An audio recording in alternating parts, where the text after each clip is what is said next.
हज़र कुन से दूदे दरो हाय रेश, हज़र कुन से दूदे दरो हाय रेश, के रेशे दरो आक़िबत सरकुनत, बहम्बर मकुंता तवानी दिले, बहम्बर मकुंता तवानी दिले, के आहे जहाने बहम्बर कना। हाइड्रोजन बोमा, एटम बोमा, গুলি আর বোমা, বিভিন্ন অস্ত্র, এগুলোর ধ্বংসের পরিমাণ এক এক রকম হয়। একটা অ্যাটম বোমাতে একটা শহর, একটা নগর ধূলিসাৎ হয়ে যায়। একটা হাইড্রোজেন বোমাতে একটা পুরা দেশ বরবাদ হয়ে যেতে পারে। কিন্তু মজলুমের বদদোয়া আর যদি উপরে কবুল হয়ে যায়, তাহলে গোটা পৃথিবী ধ্বংস করে দেবার জন্য যথেষ্ট।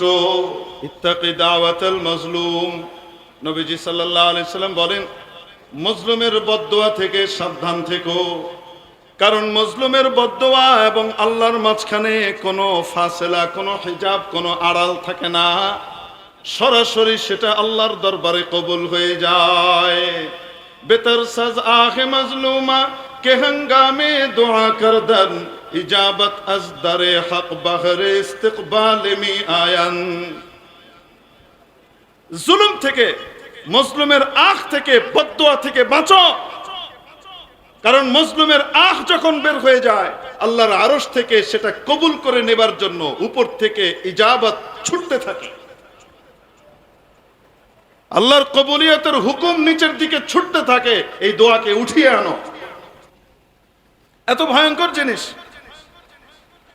একজন সাধারণ মানুষের উপরে যদি কেউ জুলুম করে, তাহলে ফলাফল যদি এটা হয়, আলেমের উপরে, নবীর ওয়ারিসের উপরে যদি কেউ জুলুম করে, তার ইজ্জত আর সম্মানকে নিজের স্বার্থে নষ্ট করে, তারপর আবার সেটাকে ধামাচাপা দিয়ে উল্টো সেই আলেমকে মিথ্যা জবানবন্দি দিতে বাধ্য করে, ড্রাগ দিয়ে বিভিন্ন ভাবে সিস্টেম করে উল্টো কথা বলতে বাধ্য করে, এদের জায়গা তো জাহান্নামেও হওয়ার কথা না।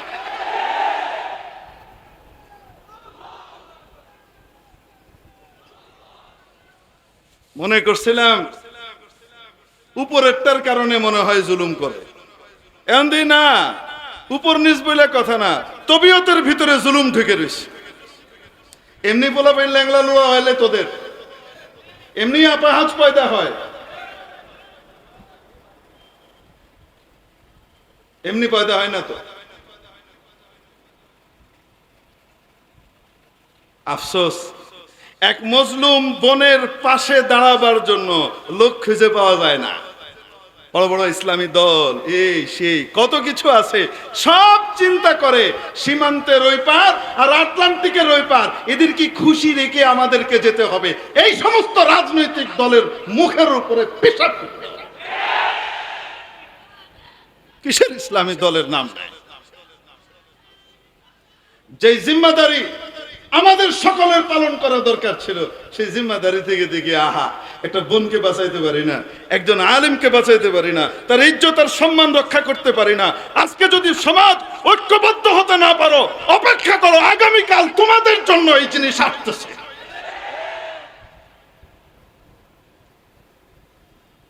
হাসা কথা কইলে তো মুশকিল, আর কওয়া যাবে না, মিশা কথাই সবাই পছন্দ করে, ওইটাই কওয়া ভালো। আল্লাহ আল্লাহ আল্লাহ আল্লাহ, হায় হায় হায়। একজন মানুষের মনকে ধ্বংস করা আর কষ্ট দেওয়া, এটা এত বড় ভয়াবহ বিষয়, এত বড় ভয়াবহ বিষয় যে মানুষ এটা কল্পনাই করতে পারে না। কোরআনে কারীমে ইরশাদ করেন, ওয়ামা খালাকতুল জিন্না ওয়াল ইনসা ইল্লা লিয়াবুদুন, জিন এবং ইনসানকে আমি তৈরি করেছি একমাত্র আমার ইবাদতের জন্য, আমার গোলামের জন্য, আমার সামনে তাদাল্লুল পেশ করবে সেই জন্য।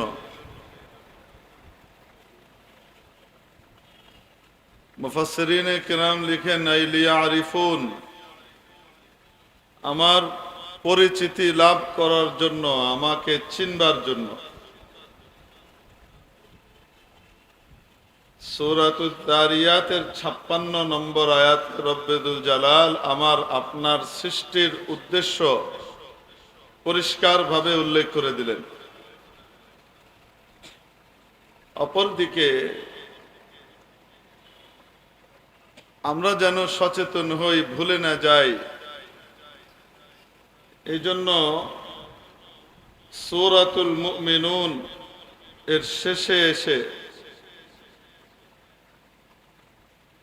আমাদেরকে মনে করিয়ে দিয়েছেন, আফা হাসিবতুম,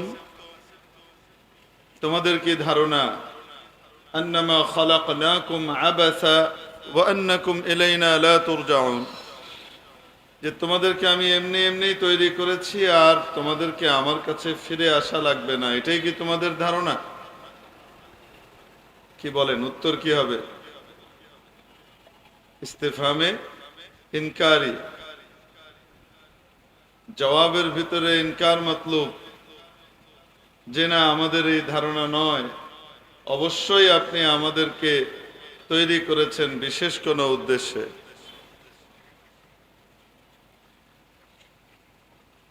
অন্যভাবে যদি বলতে যাই, তাহলে আল্লাহ তাআলা আমাকে আপনাকে তৈরি করেছেন, দুনিয়াতে পাঠিয়েছেন। দুনিয়াতে পাঠানোর অন্যতম বিশেষ একটা উদ্দেশ্য হলো নিজেকে সুসন্তান হিসেবে প্রমাণ করা, যে আমি আমার বাবার, সাইয়্যিদুনা হযরত আদম আলা নবিয়্যিনা ওয়া আলাইহিস সালাতু ওয়াস সালামের সুসন্তান, কুসন্তান নই। আদম আলাইহিস সালামকে আল্লাহ তাআলা তৈরি করে যখন জান্নাতে রাখলেন, একবারের ঘটনা, পিঠের উপরে আল্লাহ তাআলা তার ডান হাত রাখলেন, অর্থাৎ বরকতের স্পর্শ দিলেন। তো পিঠের নিচ দিয়ে ছোট ছোট ছোট ছোট, অতি ক্ষুদ্র, দেখা যায় না চোখে, এরকম হাজার হাজার কোটি জিনিস বের হয়ে ডান দিক ভরে ফেললো, পাহাড়ের মতো উঁচু হয়ে বিশাল জায়গা ভরে গেল, সাদা সাদা সুন্দর ফর্সা শুভ্র জিনিস। কিছুক্ষণ পরে আল্লাহ তাবারক ওয়া তাআলা হযরত আদম আলাইহিস সালামের পিঠে বেবরকতের ছোঁয়া দিলেন, বাম হাত স্পর্শ করলেন।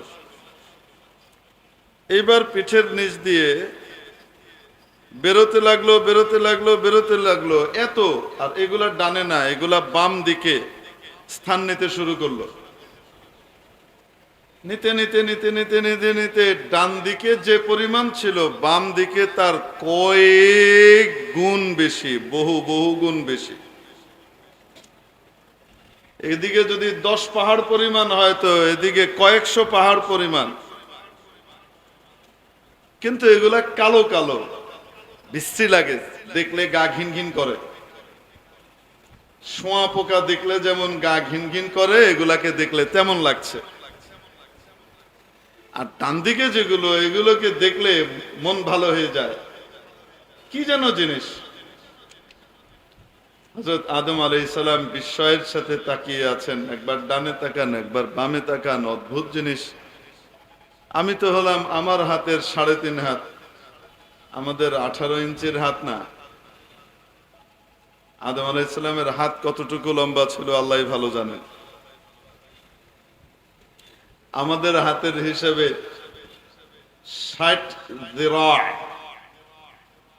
2 হিসাব আসে, যিরায়ের 2 অর্থ আসে। তার ভিতরে সবচেয়ে কম মাপের যে অর্থ, সেটা হলো হাত। 60 হাত মানে প্রায় 90 ফুট লম্বা। সুবহানাল্লাহ, পরশুদিন বলেন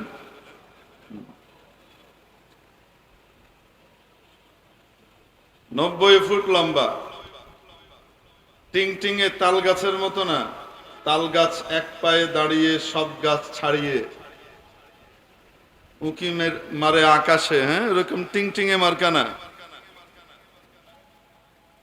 বডি বড় জবরদস্ত, 30 যিরা চওড়া বুকটা, সুঠাম দেহি।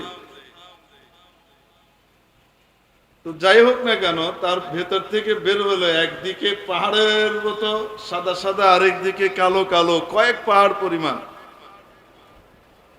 আল্লাহ তাবারক ওয়া তাআলা সাইয়্যিদুনা আদম আলা নবিয়িনা ওয়া আলাইহিস সালাতু ওয়াস সালামকে বললেন, আদম, চিনতে কষ্ট হচ্ছে, মনে হচ্ছে এগুলা কি? যুররিয়াতুকা ইয়া আদম, আদম এগুলো হলো তোমার সন্তান সন্তানাদি। ডান দিকে যেগুলোকে দেখছো এরা তোমার নীতি আদর্শের উপরে বহাল থাকবে, ফলশ্রুতিতে এরা আমার চির সুখের জায়গা জান্নাত পাবে, এরা সাঈদ, ভাগ্যবান। আর বাম দিকে যেগুলোকে দেখছো এগুলো তোমার নীতি আদর্শ থেকে বিচ্যুত হয়ে অন্য পথে হাঁটবে, ফলশ্রুতিতে এদের পরিণাম হবে জাহান্নাম।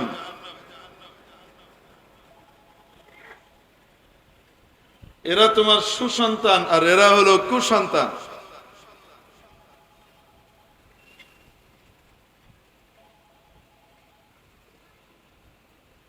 সুসন্তানদের জন্য যে জায়গা আল্লাহ বরাদ্দ করেছিলেন সেটা কি বাম দিক না ডান দিক? আসতে বলেন। আর যেগুলা দুর্ভাগা হবে সেগুলার জন্য বরাদ্দ করেছিলেন কোন দিক, ডান না বাম? তো যেগুলা নিজেদেরকে বামপন্থী বলে, মাথা থেকে পা পর্যন্ত 10 বার চিন্তা করে নিও যে কোন পন্থায় যাচ্ছ।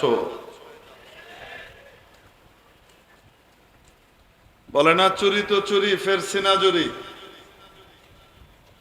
আল্লাহ আল্লাহ রসুলের পথ, ডান দিকের পথ পরিহার করে আসহাবুল ইয়ামিনের পথ ছেড়ে দিয়ে যদি কেউ আসহাবুস শিমালের পথের মধ্যে পরিচালিত হয়, তার জন্য অবধারিত রয়েছে ইবলিসের বাড়ি, বড় শান্তির জায়গা জাহান্নাম। তো এরা হলো সুসন্তান, এরা হলো কুসন্তান। আল্লাহ জানেন কি জানেন না কে কি হবে না হবে, কিন্তু সোজা যদি ওই ফয়সালা করে যারা জান্নাতি হওয়ার তাদেরকে জান্নাতে পাঠিয়ে দিতেন, আর যারা জাহান্নামী হওয়ার তাদেরকে সোজা ডাইরেক্ট জাহান্নামে পাঠিয়ে দিতেন, তাহলে জাহান্নামীরা বলতো, ইয়া আল্লাহ, লেভেল প্লেইং ফিল্ড আমাদেরকে আপনি দেননি, একবার পরীক্ষার চান্স আর সুযোগ দিয়ে দেখতেন, উড়িয়ে ফেলতাম। কিসের আব্দুল কাদের জিলানি আর বায়েজিদ বুস্তামি, কিসের হাসানে বসরি, কিসের বড় বড় ওলি আর বুজুর্গের কথা বলেন, তারা সকলে আমার সামনে নাকে খত দিত আমার ইবাদত দেখলে, আমি এত বড় ইবাদতকারী হতাম।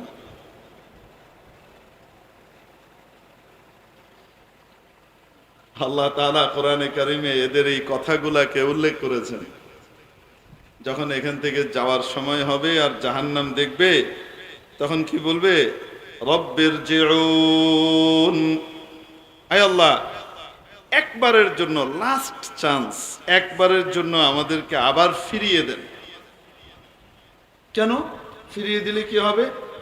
লাআল্লি আ'মালু সালিহান ফীমা তারাকত, যে দুনিয়া ছেড়ে এসেছে সেখানে আরেকবার গেলে এইবার এমন আমল করব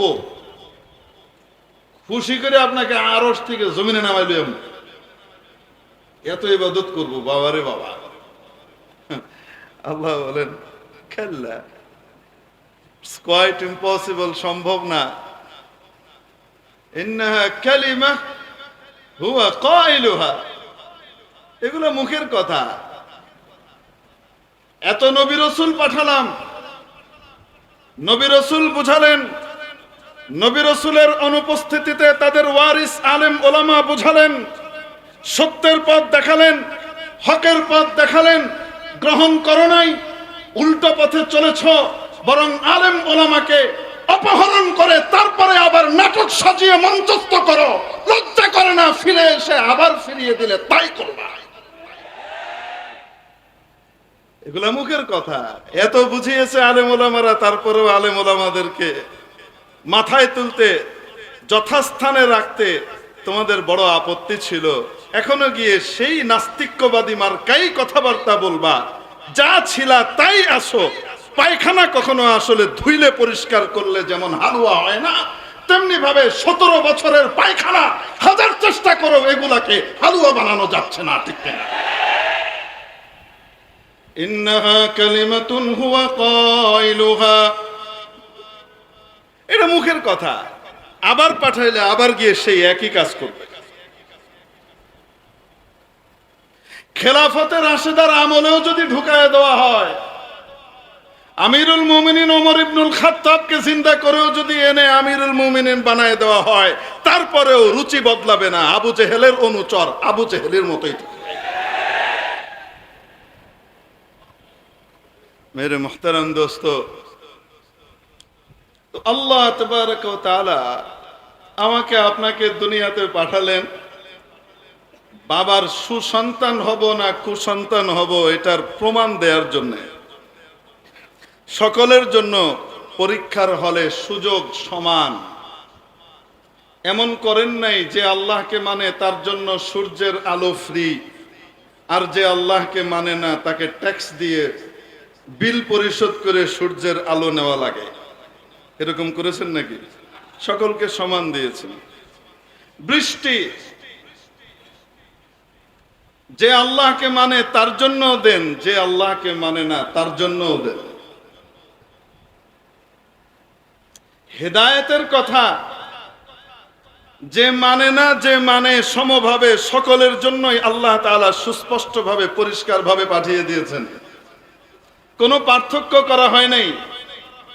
পার্থক্য হলো হেদায়েতের কথা কার উপরে পড়ে তার রুচিবোধের উপরে ফয়সালা হবে। যদি জমিন উর্বর হয় আর ভালো হয়, সেখান থেকে হেদায়েতের নূর আর ইবাদতের নূর আর আদল ও ইনসাফের নূর চারিদিকে ছড়বে। আর যদি জমিন যে কলবের ভিতরে এসে হেদায়েতের বাণী পড়তেছে সেটা যদি নষ্ট প্রকৃতির হয়, আবু জেহেল আর আবু লাহাব মার্কা হয়, তাহলে হেদায়েতের কথা শুনে তাআন্নুত, স্পর্ধা, অবাধ্যতা আরো বেশি বাড়বে এবং আরো বেশি শয়তানিতে লিপ্ত হবে। বারাকে দর লতাফতে তবাশ খিলাফে নিস, বারাকে দর লতাফতে তবাশ খিলাফে নিস, দর বাগ লালা রোয়দ দর শুরবুমে খাস। বৃষ্টি যখন পড়ে ভালো মন্দ বিচার করে না, সকলের উপরে সমভাবে বর্ষিত হয়। ভালো জমিতে, উর্বর জমিতে সুন্দর ফুল এবং ফলের বাগান উৎপন্ন হয়, তৈরি হয়ে যায়। আর নোনা জমিতে কাঁটা ঝোপ আর বাজে জিনিস তৈরি হয়। ওই একই ঠিক কোরআনের কথা, হেদায়েতের কথা, ইসলামের কথা, আদল ও ইনসাফের কথা, ইবাদতের কথা এই আলামিন সংস্থা থেকে যখন বর্ণনা করা হবে, ওলামায়ে কেরাম যখন বর্ণনা করবেন, নবী রাসূলের বাণীগুলোকে কর্ণকুহরে পৌঁছে দেবেন, ওই সময় মানুষও ঠিক দুই ভাগে বিভক্ত হবে। কেউ আবু বকরের দলে যোগ দিবে, কেউ আবু লাহাব আর আবু জেহেলের দলে যোগ দিবে। সমান।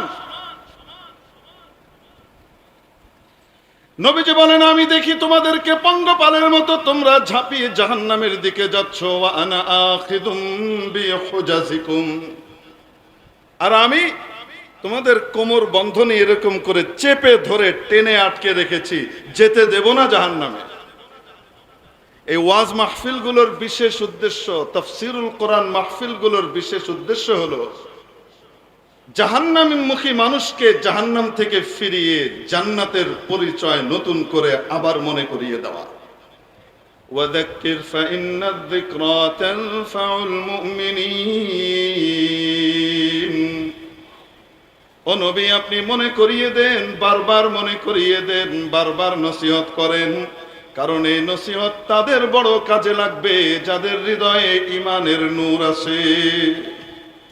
ইমানের নূর যদি দিলে থাকে, এই নসিহত মালা, ওলামায়ে কেরামের কথাবার্তা, সতর্ক বাণী, তারা যেভাবে বাশীর ঠিক তেমনি ভাবে তারা নাযীরও।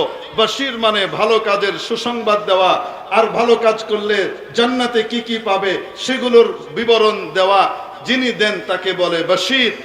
আর জাহান্নামের কথা বলে, আল্লাহর নাফরমানি করলে, জুলুম করলে, বানোয়াট নাটক বানালে এবং অন্যের কাছে নিজের বিবেককে বিক্রি করে দিলে, দেশ আর দশের উপরে জুলুম নির্যাতনের স্টিম রোলার চালারে, তাদের জন্য কি কি জাহান্নাম এর আযাব এবং সাজা রয়ে গেছে, এগুলো মনে করিয়ে দেওয়া। যিনি মনে করিয়ে দেন তাকে বলা হয় নাযীর। নবীজি সাল্লাল্লাহু আলাইহি ওয়াসাল্লামকে আল্লাহ পাক কি বলেন? ইন্না আরসালনাকা বিল হাক্কি বাশীরান ওয়া নাযীরা। ও নবী, আমি আপনাকে সত্য হক দিন দিয়ে পাঠিয়েছি এবং আপনাকে আমি বাশীরও বানিয়েছি, নাযীরও বানিয়েছি। দুটোই বানিয়েছি। নবীর ওয়ারিস আলেম ওলামারাও এই দুটো দায়িত্বই সমভাবে আদায় করার চেষ্টা করে থাকেন, ঠিক না? কিন্তু বাশীর যখন ওলামা একরাম হন তখন তো বলে মিঠা মিঠা হাপ হাপ, এই হুজুর খুব ভালো, অল্প কথায় জান্নাতে পৌঁছিয়ে দেয়। মদ, জুয়া, সুদ, ঘুষ, দুর্নীতি, চুরি, চামারি, বাটপারি, ছিনতাই, রাহাজানি, চাঁদাবাজি, তারপরে জুলুম, নির্যাতন, অন্যায় এবং অপহরণ, এবং তারপরে এগুলার নাটক বানানো, বাস্তব সত্যকে ধামা চাপা দেয়া, এই সমস্ত বাজে কথা হুজুর বলেন না, ওগুলা আমরা করি। সেটা এই সব করলেও শুধু বছরে একবার ওরসে গরু পাঠাইয়া দিলে জান্নাত ওয়াজিব হয়ে যায়, এই হুজুর বাকো। নামাজও পড়া লাগবে না, রোজাও রাখা লাগবে না, ঠিকঠাক করা লাগবে না, বাৎসরিক ওরসে শুধু কি পাঠাইতে হবে? সময় মতো গরু পাঠাইতে হবে, বাস। তাহলে পীর সাহেব বসে রয়েছেন, উনি সোজা নাকি জান্নাতে কি করবেন? নিয়ে যাবেন। আর কোনো চিন্তা ফিকির কাজকর্ম তাকে করে খাওয়া লাগবে না, কষ্ট করা লাগবে না। এরকম ফ্রি হুজুর রে সবাই ভালো পায়। কিন্তু যখনই হুজুররা বলেন নামাজ না পড়লে কিন্তু জাহান্নামে যাওয়া লাগবে,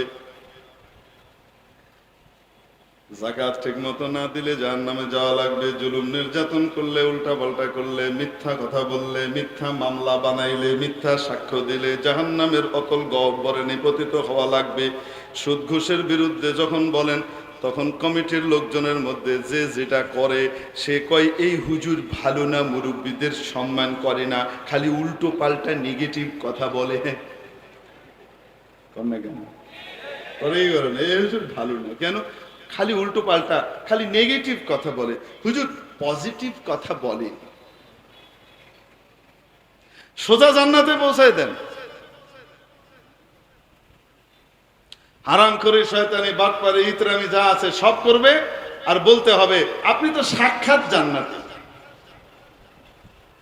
এই কথা আশা করে। ইউরিদুনা আন ইউহমাদু বিমা লাম ইয়াফআলু, যে ভালো কাজ তারা করে না সেই সমস্ত কাজ বলে তাদেরকে প্রশংসা করা হোক, তারা এটা চায়। আল্লাহ বলেন ফালা তাহসাবান্নাহুম বিমাফাজাতিন মিনাল আযাব।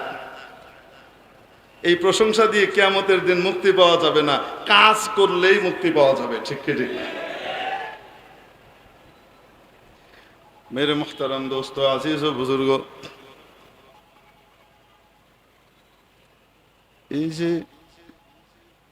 এই যে গলা টিপে রাখি, এটার জন্য মানে এই যে মোবাইলের যে গলা টিপি, এমনি তো টিপি না, টিপলে তারপরে ফোন করার পরে যখন নাকি পায় না বলে খালি ফোন করেই পাই না, ফোন ধরে না। এখন বয়ানের ভিতরে খুলে রাখলে তো করতেই থাকে, কেটে দিতেছি তাও করতেছে, কেটে দিতেছি তাও করতেছে। মানে তবিও তার রুচি হইল, বাথরুমে কেউ ঢুকলে বাইরে দাঁড়িয়ে আছে না, কেউ ধাক্কাইতে থাকে খালি। ভাই, যে ব্যক্তি বাথরুমে ঢুকছে সে কি ঘুমাইতে ঢুকছে না আরাম করতে ঢুকছে? সে বহুত কষ্টে উপর থেকে জিনিস নাজিল করে নিচে নিয়ে এসে জাগা মতো আসার পরে দিল একটা থাপ্পড়, দেওয়ার সাথে সাথে আবার যেহেন থেকে আইছিল সেই মালায়া আলায় গেছে। তো কি লাভ হইল? আপনি ভিতর থেকে আওয়াজ দিচ্ছেন, তারপরেও ধাক্কাইতেছে, তারপরেও ধাক্কাইতেছে। এই টাইপের ধাক্কাই না রুচির লোক আছে না নাই?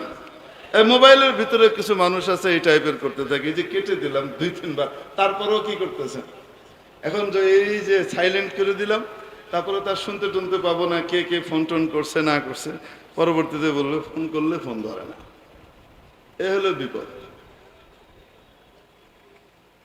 তার মধ্যে আবার আগে সব ফোন আবার ব্যাক করতাম, যেই ফোনে আসতো মিস কল হলো ধরতে না পারলে পরে আবার কি করতাম, সেটা থেকে ব্যাক করতাম। এই ব্যাক করার পরেও আবার মুসিবতের ভিতরে পড়তে হয়েছে। সেই মুসিবতের বিবরণ না দেই, ওই যে মেহমানখানায় একবার আমাদেরকে নিয়ে গেল 2021 সালে, আপনাদের মনে আছে তো? ওই যে মেহমানখানায় নিয়ে গেল, তখন বের হওয়ার পরে আমাদের হিতাকাঙ্ক্ষী কিছু পুলিশ কর্মকর্তা আমাদেরকে বলছিলেন, পরামর্শ দিয়েছিলেন, হুজুর আননোন নাম্বার ব্যাক করবেন না, যে নাম্বার আপনি চেনেন না জানেন না ওইটা ব্যাক করবেন না। কেন? বলে হুজুর আমাদের ভিতরে কিছু ভালো মানুষ আছে তো, তারা এরকম ফাঁদ পাতে, তারা উল্টাপাল্টা মানুষের ফোন দিয়ে আপনাকে ফোন দেওয়াবে, আপনি যদি না ধরেন পরে যদি আবার ব্যাক করেন আপনাকে ফাঁসাই দিয়ে বলবে এর সাথে সম্পর্ক আছে, নাইলে আপনি কল করছেন কেন তাকে, এটা দিয়ে আপনাকে ফাঁসাবে। এজন্য আননোন নাম্বার ব্যাক করবেন না। এখন যখন আননোন নাম্বার ব্যাক হয় না তখন অনেক মানুষের কষ্ট হয়, কি করব? আল্লাহ পাক আমাদেরকে মাফ করে দেন, আমরা মাঝে মাঝে মজবুর থাকি আসলে। যাই হোক, মেরে মুহতারাম মুআজ্জাজ ভাই বেরাদারান ইসলাম, তো আল্লাহ পাক দুনিয়াতে আমাদেরকে পাঠাইলেন আমরা কি সুসন্তান না কুসন্তান এটা প্রমাণ করবার জন্য। যারা সুসন্তান হয় বাবার, তারা বাবার উত্তরাধিকার সূত্রে মিরাসের মালিক হয়, বাবার রেখে যাওয়া সম্পত্তির ভাগীদার হয়। আর কুসন্তান যদি হয় আর বাপ ত্যায্য করে দেয়, দুনিয়ার রীতি অনুযায়ী সে বাবার সম্পত্তিতে ভাগীদার হয়। আসতে বলেন, সে বাবার সম্পত্তিতে ভাগীদার হয়, দুনিয়ার রীতি অনুযায়ী হয় না, ইসলামী আইন অনুযায়ী ত্যায্য করে দিলেও সে ভাগীদার থাকে। যদিও লজিক হলো ভাগীদার না হওয়া, কিন্তু তারপরেও ইসলাম এই বিষয়ে ভাগীদার করে রেখেছে। করার অন্যতম একটা হিকমত এইটাও যে ছেলে নষ্ট হয়ে যাওয়ার কারণে, মেয়ে নষ্ট হয়ে যাওয়ার কারণে বাবা ত্যায্য করে দিয়েছেন, ত্যায্য করার পরে হয়তো বাবা দুনিয়া থেকে চলে গেছেন বা যাওয়ার আগেই ছেলেটা আবার ভালো হয়ে গেছে, সঠিক পথে চলে এসেছে, এরকমও তো হতে পারে। অতএব সে তো বাবার ভাগীদার হওয়ার কথা, কিন্তু বাবা তো নতুন করে ওসিয়ত আর চেঞ্জ করতে পারেন না। এই সমস্ত কিছু বিবেচনায় বিশেষ কারণে ভাগীদার রেখেছে। তবে জান্নাতের ভিতরে আল্লাহ রাব্বুল আলামিন কিয়ামতের দিন এই আইন অ্যাপ্লাই করবেন, বাবার সুসন্তানকে বাবার জিনিসের ভাগীদার বানাবেন, আর বাবার কুসন্তান আদম আলাইহিস সালামের কুসন্তান কাফের যদি হয়, বাবার রেখে যাওয়া সম্পত্তির ভাগীদার হবে না।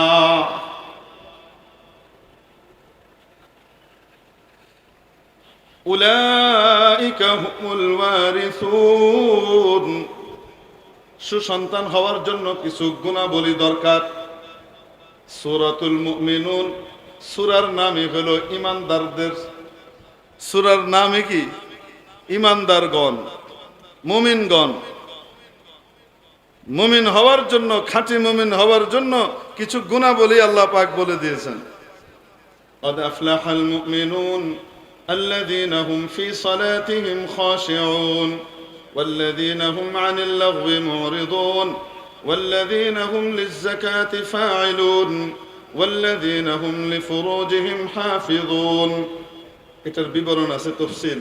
إلا على أزواجهم أو ما ملكت أيمانهم فإنهم غير ملومين فمن ابتغى وراء ذلك فأولئك هم العادون والذين هم لأماناتهم وعهدهم راعون والذين هم على صلواتهم يحافظون. এই ক্রাইটেরিয়া যাদের ভিতরে থাকবে, গুণাবলীগুলো যার ভিতরে থাকবে, আল্লাহ পাক বলেন উলাইকা হুমুল ওয়ারিসুন, এরাই হলো প্রকৃত ওয়ারিস। আর ওয়ারিস আমাদের বাবা কে ছিলেন? হযরত আদম আলাইহিস সালাম। আদম আলাইহিস সালামকে আল্লাহ পাক জান্নাতের অ্যালটমেন্ট দিলেন, জান্নাতের অ্যালটি বানালেন। ওয়া আদম উসকুন আনতা ওয়া যাওজুকাল জান্নাহ, আদম তুমি সস্ত্রীক জান্নাতে বসবাস করো, অ্যালটমেন্ট দিলেন। বাকি পার্মানেন্ট মালিকানা আল্লাহ পাক ঘোষণা করবেন কিয়ামতের দিন। তো জান্নাতের প্রথম অধিবাসী এবং অ্যালটি আমার আব্বা আমার আম্মা হযরত আদম হযরত হাওয়া রাদিয়াল্লাহু আনহা, হযরত আদম আলাইহিস সালাম, হযরত হাওয়া রাদিয়াল্লাহু তাআলা আনহা, এনারা হলেন প্রথম জান্নাতের অ্যালটি। প্রথম অ্যালটি বাবা, তারপরে বাবা থেকে তৈরি হয়েছেন মা।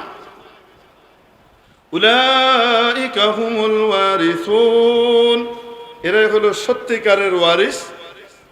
মিরাস সূত্রে তারা কি পাবে? বাবার সুসন্তানরা, আল্লাযীনা ইয়ারিসুনাল ফিরদাউস, যারা মিরাস সূত্রে ফিরদাউসে আলার মালিক হবে, জান্নাতুল ফিরদাউসে মালিকানা পাবে। তবে তাদের বাবাকে তো একবার দুনিয়ায় যেতে হয়েছিল, তা আমাদেরকেও কি আবার বের হয়ে আসতে হবে? না না না, এবার একদম ফাইনাল মালিকানা দিয়ে দেওয়া হবে। হুম ফিহা খালিদুন, এরা এখানে চিরকাল থাকবে। তা আমরা দুনিয়াতে এসেছি কেন? বাবার সুসন্তান হিসেবে নিজের প্রমাণ দেওয়ার জন্য। সুসন্তান কিভাবে হব? আল্লাহ পাকের কথাগুলা মানবার মাধ্যমে হব, নিষেধাজ্ঞাগুলো থেকে দূরে থাকবার মাধ্যমে হব। ইমতিসালু আওয়ামিরিল্লাহ ওয়াল ইজতিনাবু আন নাওয়াহিহ, এগুলো থেকে এটার পাবন্দি করবার মাধ্যমেই দার হাকিকত আমরা আল্লাহ পাকের প্রিয় পাত্র হতে পারবো, বাবার সুসন্তান হিসেবে নিজের প্রমাণ দিতে পারবো। তো দুনিয়াতে ইবাদত এবং আমালে সালেহা যেগুলোর মাধ্যমে মানুষ জান্নাতে যাবে, এগুলোরও বিভিন্ন রকমের ধাপ এবং স্তর আছে। আবার গুনাহেরও বিভিন্ন স্তর এবং ধাপ আছে। কিছু গুনাহ এমন আছে যে গুনাহের কারণে মানুষ অনেক তাড়াতাড়ি জাহান্নামের গহ্বরের তলদেশে একদম গিয়ে পড়বে। অল্প করলে হবে, বেশি লাগবে না, অল্প অল্প।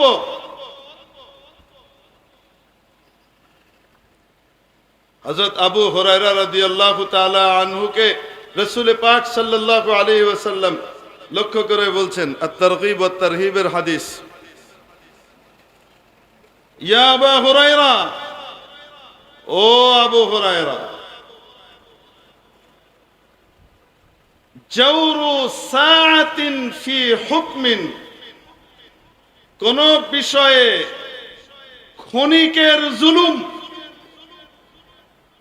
অল্প সময়ের জুলুম, আশাদ্দু ওয়া আ'যামু ইনদাল্লাহ মিন মাসিয়াতি 60 সানা, 60 বছর গুনাহ করলে যে ক্ষতি এবং আল্লাহর কাছ থেকে দূরে সরে, এক মুহূর্তের জুলুমের কারণে মানুষ আল্লাহর কাছ থেকে তার চেয়ে বেশি দূরে সরে যায়। কি অর্থ? এক ব্যক্তি 60 বছর গুনাহ করেছে, তার জন্য যে সাজা আর আযাব বরাদ্দ হবে। এক ব্যক্তি এক মুহূর্তের ক্ষণিকের জুলুম করেছে, এই জুলুমের ফয়সালা, এই জুলুমকে বাস্তবায়ন করবার কারণে, এই জুলুমকে সহায়তা করবার কারণে সে তার চেয়ে বড় গুনাহগার হয়ে যায়।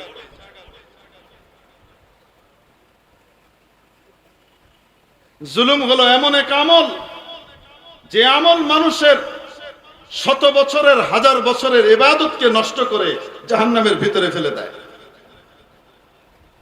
ইত্তাকি দাওয়াতাল মাজলুম, নবীজি সাল্লাল্লাহু আলাইহি সাল্লাম বলেন, মজলুমের বদদোয়া থেকে সাবধান থেকো, কারণ মজলুমের বদদোয়া এবং আল্লাহর মাঝখানে কোনো ফাসেলা, কোনো হিজাব, কোনো আড়াল থাকে না, সরাসরি সেটা আল্লাহর দরবারে কবুল হয়ে যায়। বেতর সাজ আহে মজলুমা কে হঙ্গামে দোয়া করদন, ইজাবত আজ দরে হক বহরে ইস্তিকবাল মি আয়ান। জুলুম থেকে, মজলুমের আখ থেকে, বদদুয়া থেকে বাঁচো। কারণ মজলুমের আখ যখন বের হয়ে যায়, আল্লাহর আরশ থেকে সেটা কবুল করে নেবার জন্য উপর থেকে ইজাবত ছুটতে থাকে। আল্লাহর কবুলিয়তের হুকুম নিচের দিকে ছুটতে থাকে, এই দোয়াকে উঠিয়ে আনো। হযরত শেখ সাদি রহমতুল্লাহ আলাইহি সুন্দর চিত্রায়ন করেছেন। হাজার কুনজে দুদে দারো হায় রেশ, হাজার কুনজে দুদে দারো হায় রেশ, কে রেশে দারো আকিবাত সরকুনাত, বহম্বর মকুন্তা তওয়ানি দিলে, বহম্বর মকুন্তা তওয়ানি দিলে, কে আহে জাহানে বহম্বর কানাত। হাইড্রোজেন বোমা, অ্যাটম বোমা, গুলি আর বোমা, বিভিন্ন অস্ত্র, এগুলোর ধ্বংসের পরিমাণ এক এক রকম হয়। একটা অ্যাটম বোমাতে একটা শহর, একটা নগর ধূলিসাৎ হয়ে যায়। একটা হাইড্রোজেন বোমাতে একটা পুরা দেশ বরবাদ হয়ে যেতে পারে। কিন্তু মজলুমের বদদুয়া আর আখ যদি উপরে কবুল হয়ে যায়, তাহলে গোটা পৃথিবী ধ্বংস করে দেবার জন্য যথেষ্ট। এত ভয়ঙ্কর জিনিস।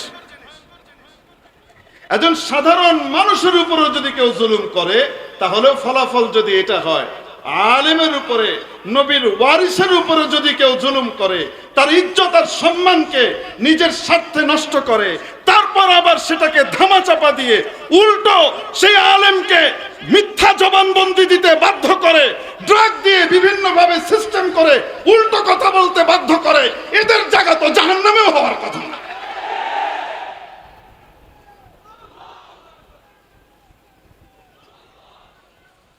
মনে করছিলাম উপরেরটার কারণে মনে হয় জুলুম করে, এমন না, উপর নিচ বলে কথা না, তবিয়তের ভিতরে জুলুম ঢুকে রয়েছে।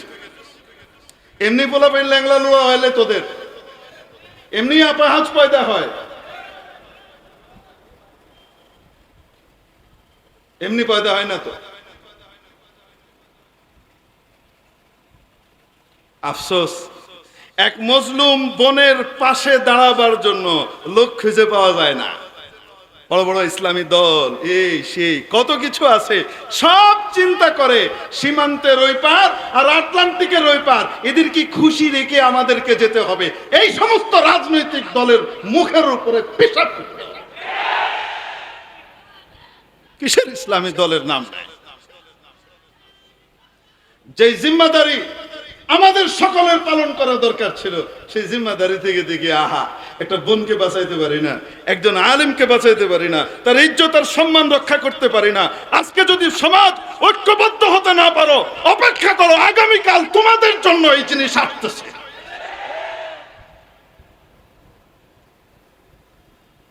হাসা কথা কইলে তো মুশকিল, আর কওয়া যাবে না, মিশা কথাই সবাই পছন্দ করে, ওইটাই কোয়া ভালো। আল্লাহ আল্লাহ আল্লাহ আল্লাহ, হায় হায় হায়। একজন মানুষের মনকে ধ্বংস করা আর কষ্ট দেওয়া, এটা এত বড় ভয়াবহ বিষয়, এত বড় ভয়াবহ বিষয় যে মানুষ এটা কল্পনাই করতে পারে না। যার কারণে এগুলা করে, যদি বুঝতো জীবনে করতো না।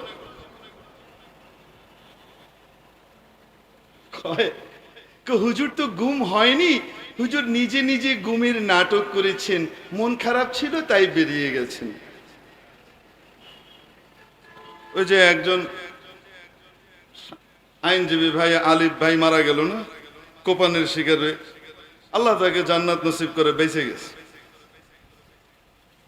যদি বেঁচে যাইতো সে, তো তাহলে হয়তো 2 দিন পরে হসপিটাল থেকে বেরিয়ে এসে কইতো যে মনটা খুব খারাপ ছিল, শরীরটা ভালো ছিল না, এই জন্য বাসা থেকে বেরিয়ে গিয়ে নিজেই নিজের কিছুক্ষণ কোপায় আইছে, আমারে কেউ কোপায় নাই।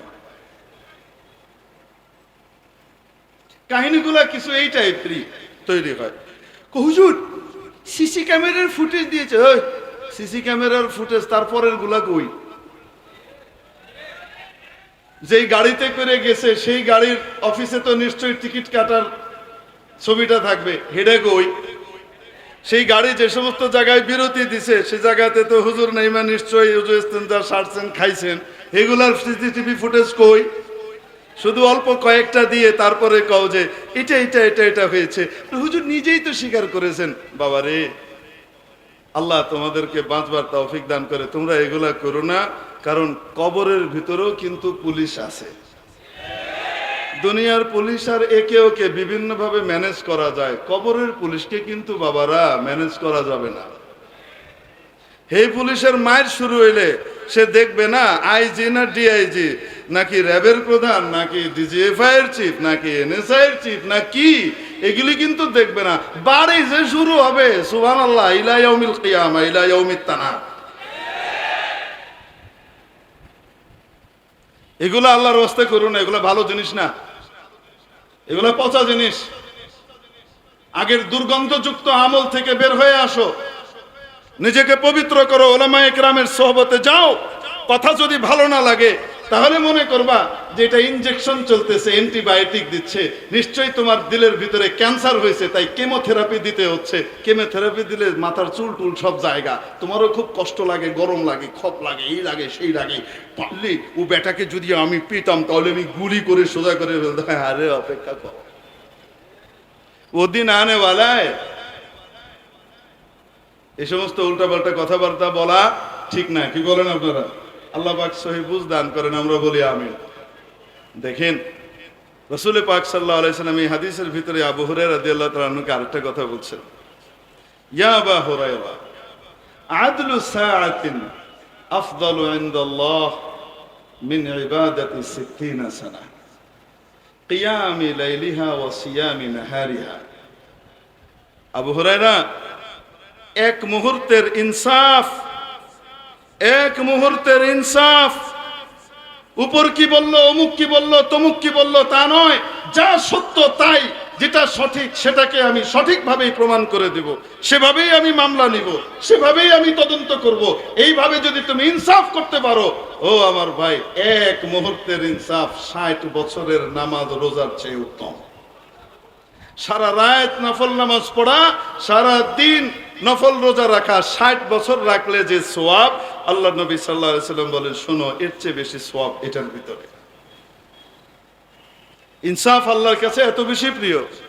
তো এই ইনসাফের মাধ্যমে অতি দ্রুত মানুষ জান্নাতে যেতে পারে, আর জুলুমের মাধ্যমে অতি দ্রুত মানুষ জাহান্নামে যেতে পারে।